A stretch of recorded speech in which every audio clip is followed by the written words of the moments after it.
CBS's Andres Gutierrez reports from Orem, Utah.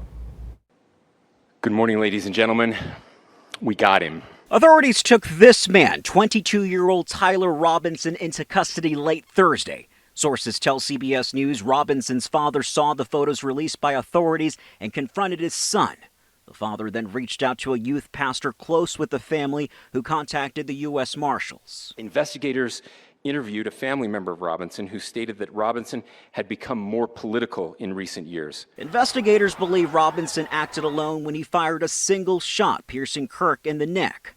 Video from the FBI shows what appears to be Robinson jumping off a rooftop at Utah Valley University after the shooting. President Trump announced the arrest on Fox News and called for Robinson to face the ultimate punishment. I hope he gets the death penalty. What he did, Charlie Kirk was the finest person. He didn't deserve this. Kirk's murder drew bipartisan condemnation and calls to tone down the rhetoric often blamed for political violence. This is our moment.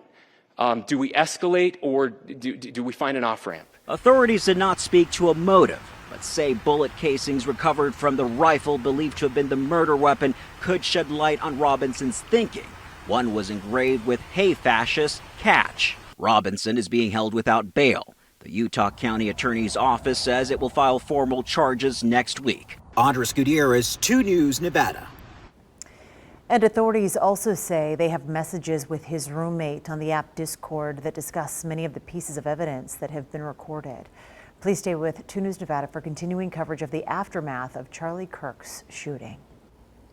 And investigators have been combing through the belongings of the teenager who opened fire at a Colorado school on Wednesday. Agents have searched Desmond Holly's room and backpack and his locker at Evergreen High School outside of Denver. The sheriff's office says the 16-year-old had been radicalized by an extremist network. He shot and injured 2 students before fatally shooting himself. The attack sent students running for cover. The state now wants parents to know there are free mental health resources to help their children process the trauma. It's really important to be able to let them know they're not alone. It's okay to talk about it. It's okay to feel all the feelings. And so we want to make sure that we're sharing these free resources because you might be the one they want to talk to, but we know sometimes that's not the case. The shooting happened in the same county as Columbine High School, where 2 teenage gunmen killed 14 people in 1999.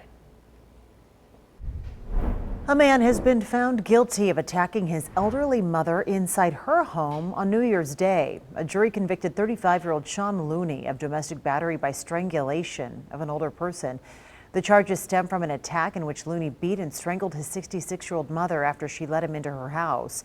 Sentencing for Looney is scheduled for October 20th.